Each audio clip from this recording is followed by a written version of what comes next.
Olá! Está no ar o programa Bocão News nas eleições 2016, com análise dos principais fatos que envolveram essas eleições 2016 para prefeito de Salvador e a Câmara de Vereadores.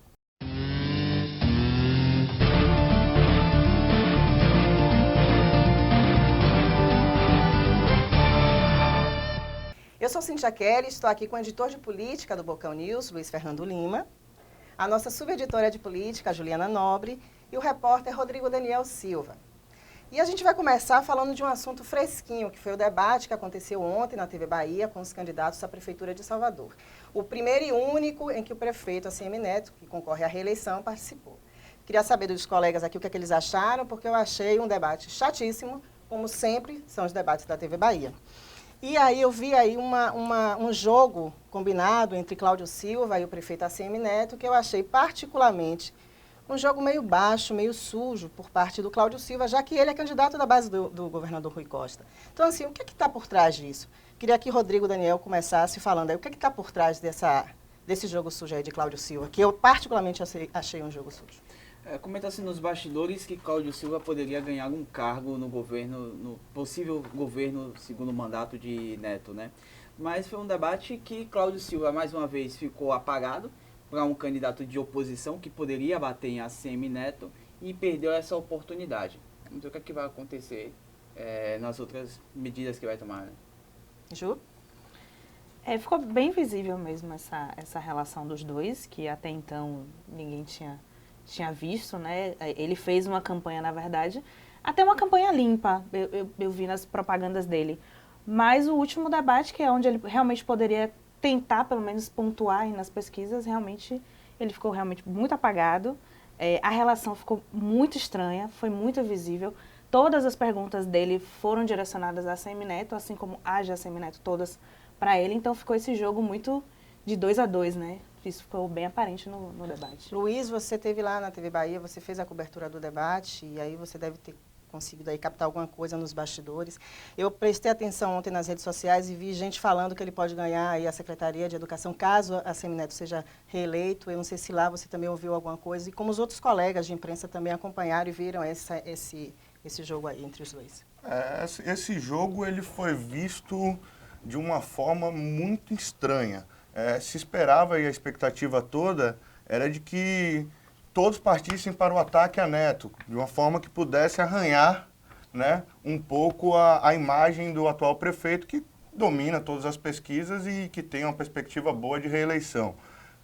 A discussão sobre secretaria, ela ficou em segundo plano. Os colegas acharam estranho também o jogo de Alice com Isidório, que em diversas oportunidades poderia ter perguntado ao prefeito atual e optou por falar com um candidato também da base dela. Mas ela foi um jogo estranho ou ela comeu mosca? Porque na minha avaliação ela comeu mosca. Ela poderia ter conseguido ali, acabar com aquele jogo ali e ter feito o que ela vem fazendo nas redes sociais. Né, que é aquela história do golpe, a história do Bolsa Família, de falar, né, de desvio, de superfaturamento, coisas que ela vem fazendo nas redes. Ela não teve oportunidade, ela teve oportunidade, mas não fez. São duas coisas aí que foram duas análises feitas. A primeira é o seguinte: quando ela se dirigiu a Neto, Neto a respondeu à altura. Então ela optou pelo curto tempo, segundo ela mesma, ela optou por poder falar. E para poder falar sem ser contestada, a ideia é falar com alguém que esteja alinhado a ela. Este é um ponto. O segundo ponto é que Neto também direcionou todas as suas perguntas a Cláudio Silva, como Juliana falou, e meio que se esquivou do debate. Na verdade, o que a gente precisa analisar é se esse modelo de debate ainda é válido para as eleições, qual é o impacto dele nas pesquisas, qual é o impacto dele nas intenções de voto e qual é o impacto efetivo dele no dia da eleição. O que me parece é que isso não está valendo de nada. É você juntar uma série de pessoas, mobilizar claque, mobilizar a imprensa, para poder fazer um debate onde não se discute com profundidade nenhum assunto relevante, e os assuntos que são discutidos ali não ganham, como a gente chama no jornalismo, suítes. Eles não ganham continuidade. Em um debate a 2 dias da eleição, há algum tempo atrás, algumas décadas atrás, ele poderia interferir diretamente no resultado da eleição. Hoje em dia é muito difícil. O que se comenta é que debate pode tirar voto, mas não dá voto. Mas um debate único, com a presença dos principais candidatos ao cargo do Executivo de Salvador, é muito pouco. É muito pouco para que se possa ter uma conclusão. A Alice perdeu a oportunidade de perguntar a Neto? Talvez sim, mas se ela tivesse perguntado, ela teria ganhado alguma coisa com isso? Não sei, acho que não. E a avaliação e a estratégia definida pelo marketing dela é que não. Acho que em um determinado momento ela ficou com essa impressão que eu tive, que ela ficou com receio de ficar para o público, para o eleitor, uma imagem de agressiva, batendo em um candidato que tem uma popularidade alta, segundo pesquisas. Né? Mas ela fez isso o tempo todo durante as propagandas dela, então não fica o tom de voz de Alice mudou completamente. Totalmente, ela foi outra pessoa, entendeu? Ficou dúbio, né? Eram duas pessoas. Uma propaganda sobre transporte público que eu nem conseguia ouvir a voz de Alice, porque estava tão baixo. Suavizaram tanto a Alice que descaracterizou. Quem é essa pessoa que está aí disputando a Prefeitura de Salvador pelo PCdoB? É a Alice do Rebele-se? Porque esse é o slogan da vida pública dela, a vida inteira. Está muito estranho, porque vem aquela história de repente, Alice, Paz e Amor, porque teve a história do Lula, Paz e Amor, em 2002, mas está completamente diferente, é um outro contexto. Eu acho que descaracterizaram a deputada Alice Portugal, e acho que realmente ela tinha oportunidade, eu acho, que ela teve a oportunidade de ser mais agressiva, porque era um momento único, acabou, não tem mais nada, não tem mais propaganda eleitoral, não tem mais debate, não tem nada. Ela não sairia perdendo. Porque eu acho que, inclusive, pelo que o Luiz falou, assim, eu acho que é um jogo já jogado, um jogo que está aí. Um debate não vai mudar o voto de ninguém. O máximo que você pode fazer é você tentar conquistar o voto dos indecisos, mas eles são poucos. Então, assim, era a oportunidade que ela tinha. Eu acho que ela deixou escapar. Eu acho que, assim, com relação a suavizar, a Alice Portugal começa a campanha de prefeito e para a Prefeitura de Salvador já com uma pecha de beirando a histeria, gritando, sempre falando, ela podia estar do lado das pessoas e gritavam muito. Isso foi bastante criticado. Aí agora que ela suavizou, também é criticado por uma descaracterização. Porque suavizou demais. O problema é que em 45 dias, que foi o período dessa campanha curta, é muito difícil você sair de um lado para o outro e buscar um meio termo. Eu acho que todo mundo teve dificuldade. Quem não teve dificuldade nesse processo foi Neto e Isidório. Isidório porque é o doido, e Neto porque nasceu e foi criado dentro de um estúdio. E que está há 4 anos governando, que é um outro ponto que a gente precisa destacar, que nessa eleição, e aí puxando um pouco mais do que o debate, a característica de que é uma eleição que favorece quem já está no mandato, favorece quem tem mais visibilidade, quem tem maior capacidade de se apresentar, seja pelas vias financeiras, seja pelas vias de mídias. E a ACM Neto nasceu dentro de um estúdio. Então é muito difícil você combater. O deputado Pelegrino, também na última eleição, teve participações em debates com o atual prefeito que beiraram a vergonha. É muito difícil você enfrentar a CM Neto no campo onde ele está acostumado a jogar. É preciso ver como vai ser essa análise. E fora dele, eu acredito que a deputada e candidata à Prefeitura de Salvador perdeu a oportunidade de falar com ele, perdeu a oportunidade de criticar, perdeu a oportunidade de investigar melhor as obras. Ficou numa perfumaria ali em que nada muito efetivo foi dito. Mas acho que fato é que ela já chegou fragilizada nessa eleição. Por quê? Não era a candidata que as pessoas, que o partido dela queria. Não era a candidata que o PT, que é o partido que apoia, queria. Não era a candidata que o governador Rui Costa queria. Não era a candidata que o ex-governador Jacques Wagner queria. Todo mundo sabe que todos queriam Olívia Santana. Mas aí o Daniel Almeida, que é o presidente estadual do PCdoB e deputado federal, ele disse não, vai ser Alice, e isso já estava definido lá, acho que há mais de um ano. Algo assim, mais ou menos. Então, acho que ela já chega fragilizada nesse processo e a gente não tem visto, eu sei que vocês também estão acompanhando aí, mas um apoio do PT. Maior. Você não está vendo isso, você não está vendo a militância apoiando a Alice Portugal. Você está vendo uma campanha de Alice Portugal, meu Deus, ela está com uma dívida. Acabou a campanha, ela conseguiu arrecadar 600 mil, está com a dívida de 2 milhões. Então, assim, quem é que está por trás da candidatura de Alice? Quem está sustentando a candidatura de Alice? Me parece que é a candidatura dela mesmo. Quais são os objetivos da candidatura dela? O próprio Jacques Wagner, que ia estar na coordenação da campanha, até o momento não apareceu. Soltaram release falando que Wagner disse que entraria na coordenação da campanha de Alice Portugal, mas gente ligada a Wagner disse que isso nunca existiu. Nem Wagner, nem Pinheiro, nem Lídice da Mata. Foram fatos políticos criados pela assessoria da candidata e que não aconteceram. Tá? Com relação à candidatura, desde 2012, a Alice Portugal tinha colocado o nome dela à disposição do PCdoB. Ali era o momento dela ser candidata. O PT atropelou, tratorou, e às vésperas da decisão, foi em novembro ou dezembro do ano anterior à eleição, fez com que ela retirasse a candidatura. Deu a vice a Olívia Santana e tudo aquilo que a história já registrou. Nesse momento, Daniel Almeida também, arrisco dizer, que ela não era a candidata dele.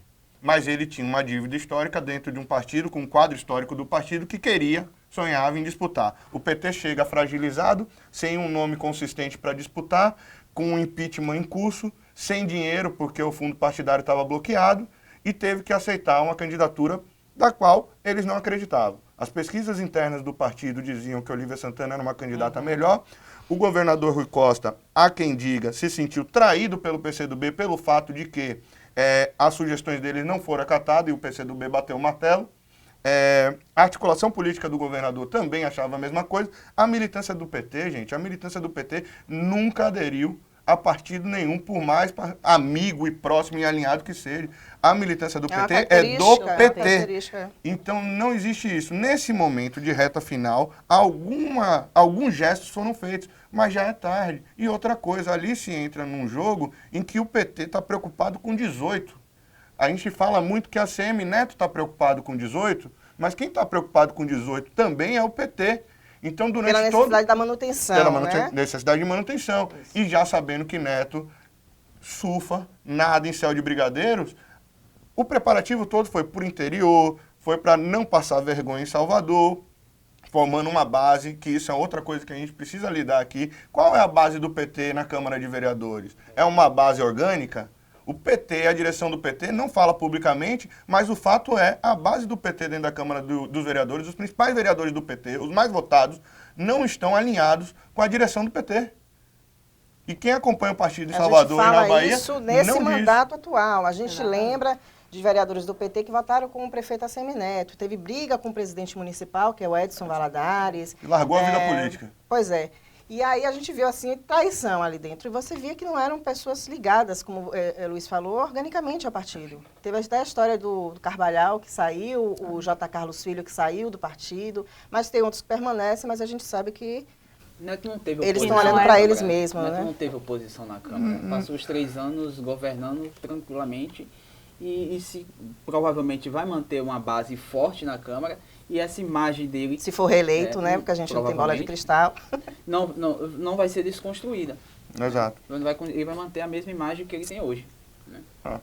O grande apelo hoje, pelo que me parece nos bastidores, não é mais discutir se Neto será eleito ou não, embora a gente não tenha bola de cristal. E não possa falar. E não possa afirmar com convicção, porque só após apurados os votos a gente vai saber o que de fato está acontecendo.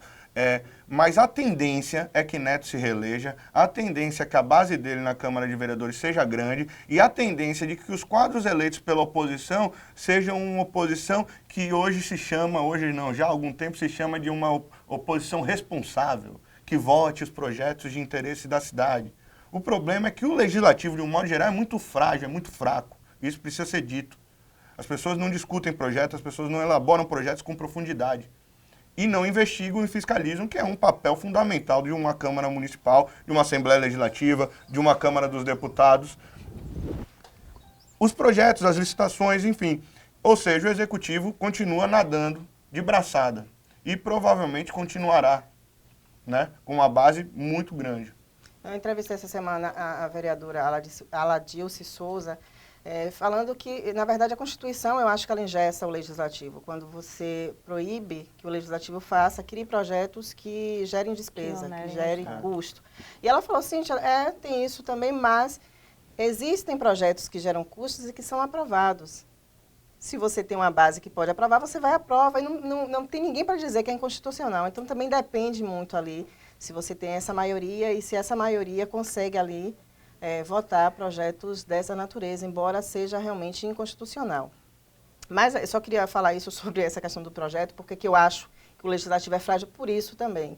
E essa questão de você fiscalizar, não tem como um prefeito com maioria, esses deputados, esses vereadores que são maioria, vão fiscalizar o prefeito, não. Aí você tem uma oposição que eu acredito que vai ser minguada, vai ser muito menor do que essa oposição que a gente tem agora. Eu acredito na diminuição dos vereadores do PT, a quantidade, de vereadores do PCdoB. Então, assim, a tendência, se você para analisar e você pensa num legislativo forte, o que é um legislativo forte? É que tem uma oposição forte.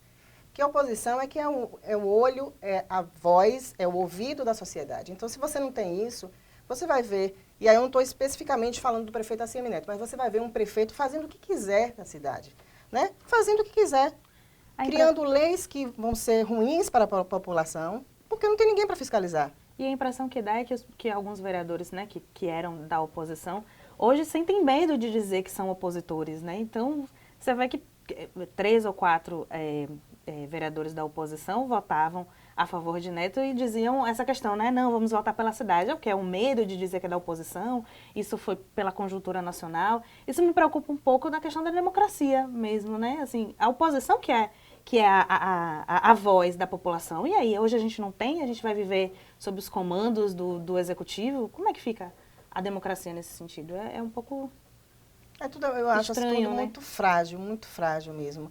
Agora, tem um outro dado que eu também fiquei sabendo essa semana, 75%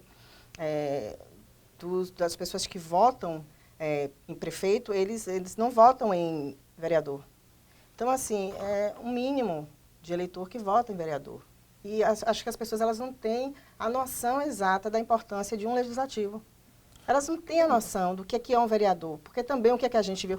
A gente vai falar da mini-reforma eleitoral, das mudanças que aconteceram, mas se a gente para analisar o período do horário eleitoral, os vereadores prometendo coisas absurdas, falando coisas absurdas, e eu acho que aí você também perde a credibilidade e o eleitor perde a vontade também de votar. E aí, com a mini-reforma, tudo isso aí acabou, mas a gente fala daqui a pouco, porque acho que o Luiz quer falar alguma coisa dentro disso aí. Não, só com relação ao vereador, assim, hoje o vereador é um grande prestador de serviço, né? O que a gente vê é vereador ligado à associação, vereador ligado à empresa, vereador ligado a bairro, ou seja, sindicato. Então, ele leva asfalto, ele consegue emprego, ele consegue resolver um outro problema, então, ele tem interlocução tipo com um síndico, né? É um síndico. Um síndico sem poder de decisão, que quanto mais interlocução tiver dentro do executivo, consegue entregar mais e manter o seu mandato. A bola é essa. O jogo é esse. Tem sido jogado assim, tanto nas câmaras quanto nas assembleias.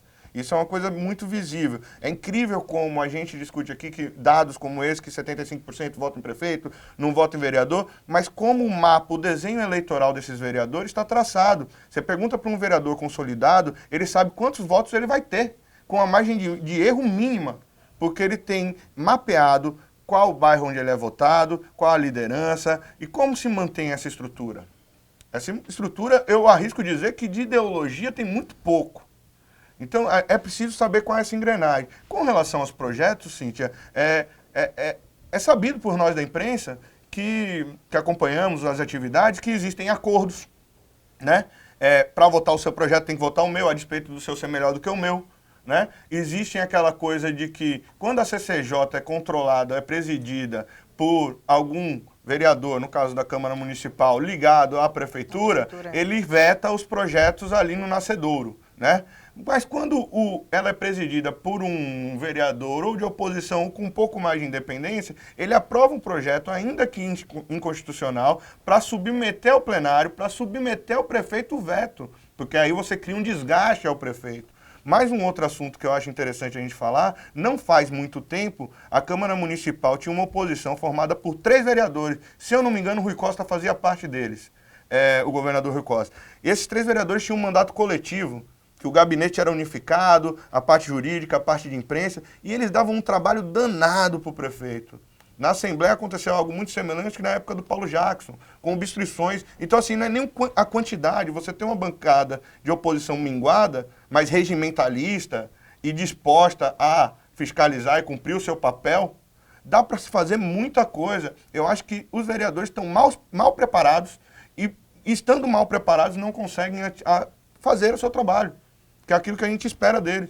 Não estou dizendo que se deve combater sistematicamente o executivo. O que a gente tem que dizer é o seguinte: é importante que se estude, é importante que se prepare, é importante que discuta com suas bases, é importante que discuta com a sociedade, e se isso não está sendo feito, tem alguma coisa fora do lugar. está sendo mal feito. Não, está sendo. Eu lembro dessa assembleia aí com Paulo Jackson, né? Tem anos isso, enfim. Mas eu lembro, e era Paulo Jackson, Lídice da Mata, Moema Gramacho, Alice Portugal. Era realmente uma oposição pequena, mas que fazia um barulho gigantesco. E que corriam atrás mesmo. E eles abasteciam a imprensa, eles corriam atrás de contratos, de licitação. Olha, isso aqui está com erro, isso aqui foi favorecer o A, B e C. Eles sabiam, eles estavam ali enfronhados. Mas a questão é, por que a oposição na Câmara de Vereadores não faz isso? Será que os opositores, eu já ouvi falar que tem gente que tem cargo na prefeitura, gente de oposição que tem cargo na prefeitura. Sim. Então, por que ela vai fazer? Por que ele vai fazer esse papel de oposição? Eu vou fazer aqui um papel meia boca para dizer que eu sou de oposição, porque eu não posso fazer muito, porque eu tenho um cargo lá dentro. Então, até isso a gente vê a mudança, né? Então, cada um pensando em si, é muito complicado. Então, assim, a eleição dia 2 de outubro, domingo, eu acho que a gente tem que falar que as pessoas têm que ter toda a consciência do mundo na hora de votar. Pesquisar mesmo quem é o vereador que você quer para a Câmara Municipal. Quem é esse vereador? Qual o papel que você quer que ele desempenhe?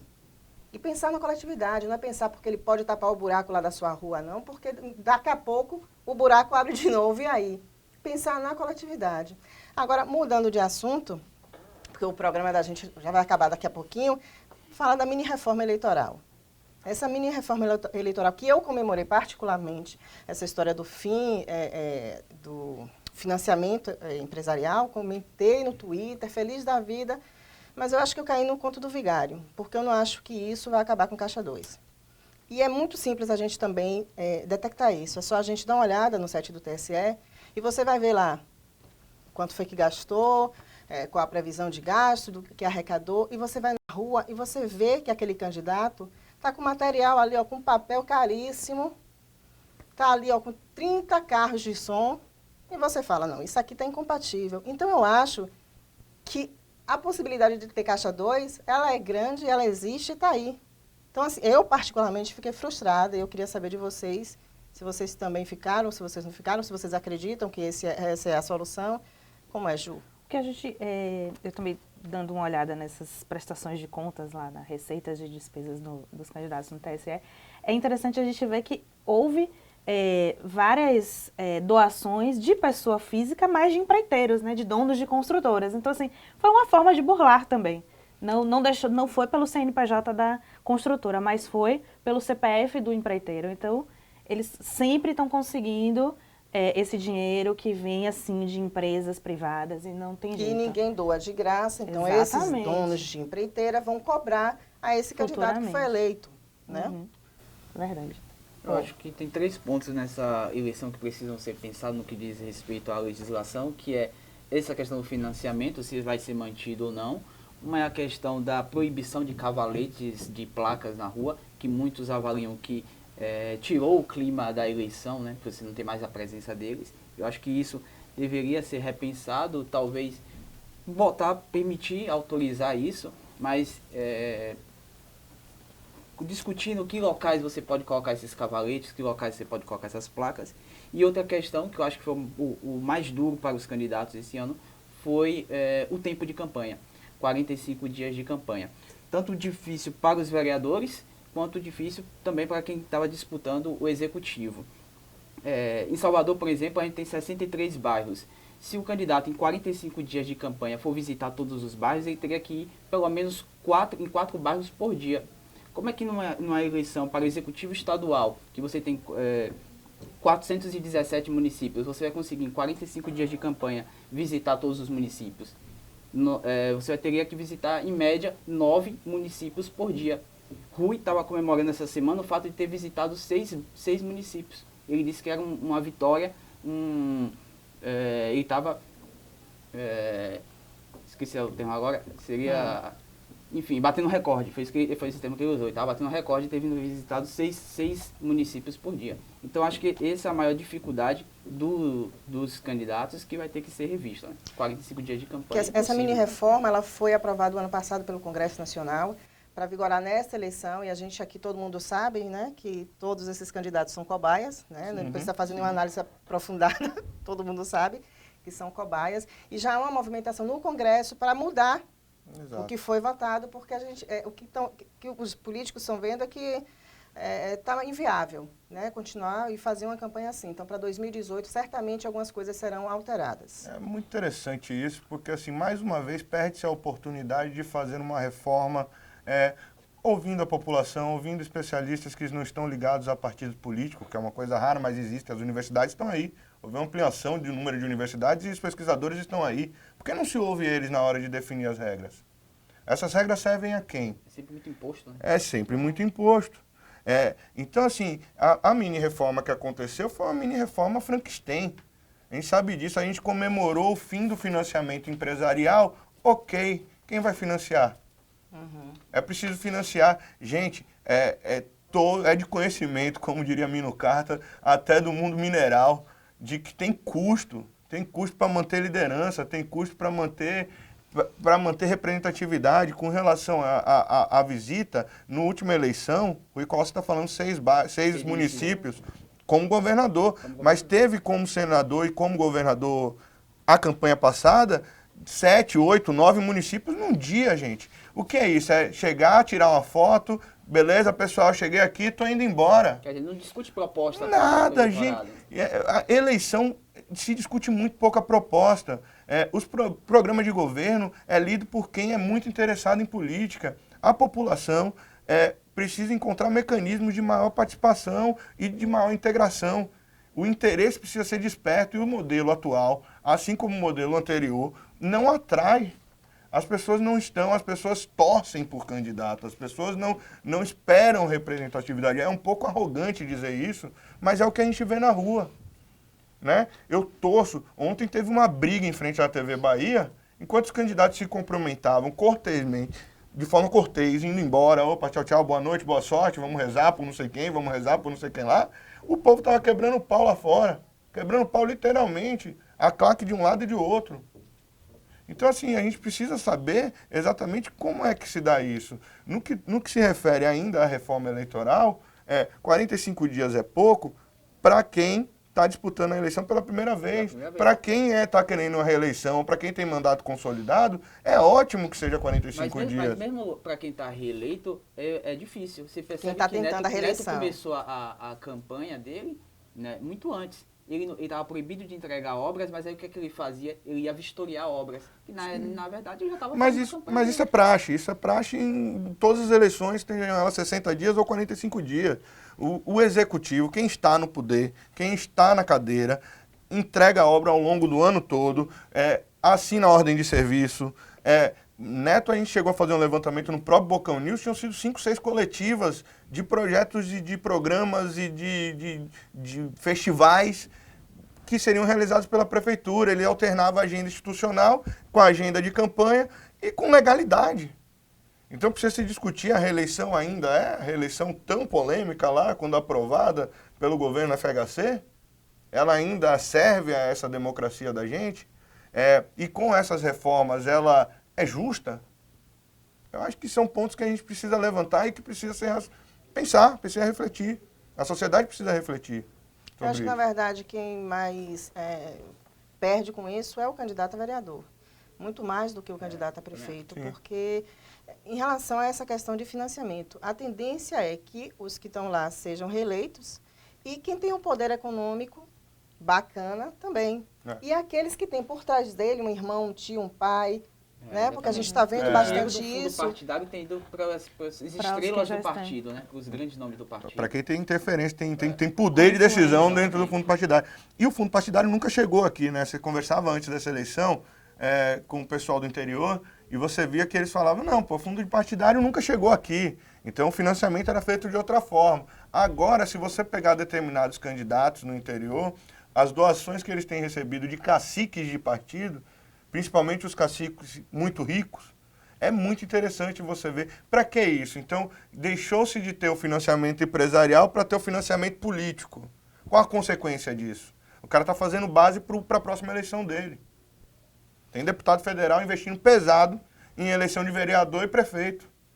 Para que ele está investindo pesado nisso? Com certeza. E a gente teve um caso que a gente fez matéria aqui no Bocão News, acho que foi uma matéria, na verdade, puxada da Folha de São Paulo, de um presidente de um partido aqui que tem um filho que é candidato a vereador e que ele direcionou 90 mil reais do fundo partidário para esse filho, que não teve nenhum serviço prestado dentro do partido, enquanto outros nomes dessa sigla ficaram sem receber um centavo. Então é assim, é porque meu filho, eu vou e dou esse dinheiro, é assim? Para você forjar ali uma nova liderança? Então isso tem que ser revisto, não pode ser assim. Isso nos leva a outro debate, que é a instituição partido político. Exatamente. Esse é um debate que precisa ser travado. Quais são as instituições, quais são as características, o que está por trás dos partidos políticos? Os partidos que eram menos cartoriais, que eram menos de cacique, como os partidos de esquerda, hoje são partidos de cacique, com dono. O PT tem uma direção que tem dono, o PCdoB tem uma direção que tem dono, tem diretriz, a base influencia muito pouco. Com certeza, são aqueles mesmos, os deputados federais, por exemplo, do PCdoB, são aqueles mesmos, que você sabe, aquele tem chance, por quê? Porque tem todo o apoio do partido, tem um apoio, tem o dinheiro, o recurso do fundo partidário, que você sabe que vai ser sempre reeleito. Sempre vai ser reeleito. Então, assim, que venha essa reforma de novo. Agora, eu queria muito que fosse aprofundada, como o Luiz falou, né? Porque fazer uma mini reforma de novo, só para tentar corrigir essa que foi também votada de forma assodada, fica sem sentido. Aí a gente vai ficar fazendo emendas. Até quando isso? E, não, só botar um questionamento aqui. Em relação, então, ao financiamento público de campanha, seria o ideal mesmo? Para que também a gente não abriria espaço aí para outras irregularidades? Mas é isso faz parte do debate. É saber, será que esse realmente é o melhor modelo? Não dá para você discutir se esse é o melhor modelo em 40 dias. Se discutir, você não vai esgotar nunca uma discussão em 40 dias sobre a melhor forma de financiamento de campanha. Porque todas essas formas, elas vão ter sempre o pró e o contra, sempre. Eu insisto no seguinte, eu acho assim, a gente perde o político, a gente vive uma democracia de representação, ok. Mas qual é o alicerce disso? A gente perde a oportunidade de ouvir a população e principalmente de ouvir quem está estudando isso. Gente, a gente tem muita universidade, a gente tem muito pesquisador. Eu não vejo, honestamente, na cobertura política do dia a dia, os projetos que são influenciados por essas pessoas. Geralmente o projeto é encomendado para alguma empresa de consultoria por valores extremamente altos que, enfim, são questionáveis. Agora, cadê o estudo genuíno? Né? Qual seria o modelo ideal de reforma política? Qual seria o modelo ideal de reforma administrativa, de reforma eleitoral? Quem é que precisa ouvir? Quais são os conselhos? O que saiu disso? Mais do que você montar um plebiscito, uma consulta pública, onde a gente sabe que um bocado de militante vai lá defender os interesses determinados pelas lideranças que eles seguem, ouvir quem tem compromisso com a melhora das coisas. Parece meio utópico, mas não é ciência, gente. Obviamente que você tem uma margem de erro grande, é lógico, é óbvio, é tentativa e erro em muitos casos, mas o que a gente sabe é que toda reforma que tem sido produzida tem uma intenção muito ruim por trás. E tem um trator, um rolo compressor passando e vai continuar passando. Isso é muito triste, é lamentável. Com certeza, eu espero. Eu sou uma pessoa que vira e mexe, assim, minha esperança sobe e ela desce, mas eu espero que a gente possa mudar isso. Agora, a gente se distanciou um pouquinho da questão dos vereadores, porque eu queria falar sobre isso, até porque a gente vai fazer uma brincadeira aqui no final, dos vereadores com dinheiro e os sem dinheiro. Eu queria a aposta de vocês na renovação. Vocês acreditam que vai ter uma renovação grande na Câmara? Lembrando que na eleição de 2012, acho que foi um pouco mais de 50% essa renovação. Vocês acreditam, qual seria o percentual? Eu vou começar porque eu sou super democrática, então eu começo. Eu acredito que a gente não vai passar de 30% essa renovação. E você, Luiz? Eu não parei para fazer conta, Cíntia, mas eu acredito que a renovação vai ser menor do que 2012, por essas características todas que a gente já falou. Está nessa casa aí de 30%, 35%, né? Estamos falando de 43 vereadores, estamos falando de 12, 13 vereadores novos, né? 15 talvez no máximo. Tá na conta, hein? Né? Ju. Não, eu concordo também. Eu acho que não vai haver tanta renovação, não. Eu apostaria até um pouco menos, assim, uns 10 mais ou menos. Porque quem já está lá já está consolidado, já tem, né, o recurso ali direcionadinho, a não ser que tenha um padrinho tão forte, né, como outros vereadores aí, ou tão poucos vereadores, mas eu aposto um pouquinho menos. Eu fico no meio termo, fico com uns 20% aí, uns 25%. Acho que vai ser uma renovação de uns 8 vereadores, mais ou menos. Eu acho que um partido que pode surpreender muito é o PHS, que foi um partido que Neto deu uma turbinada no final, né? Trouxe um puxador de votos e aí eu acho que é um partido Só não pode citar nomes, pelo amor de Deus. pode puxar votos. O interessante desse daí também é o seguinte, a reformulação eleitoral, a mini-reforma, né? Essa Frankenstein, ela trouxe um negócio interessante. Você tem uma linha de corte. O puxador de voto, ele fica com essa corda um pouco mais limitada. O candidato tem que ter pelo menos 10% do quociente eleitoral, né? Então, na eleição passada, nenhum vereador ficou abaixo dessa linha de corte, diga-se de passagem. Mas há candidatos aí com potencial muito grande de estourar de votos e limita essa corda de puxar, né? E a brincadeira, na verdade, que eu quero fazer é assim, cada um vai colocar aqui no papel 4 vereadores, assim, a aposta de Luiz aí, 4 vereadores que devem entrar na Câmara. Não é reeleição, são 4 nomes aí novos.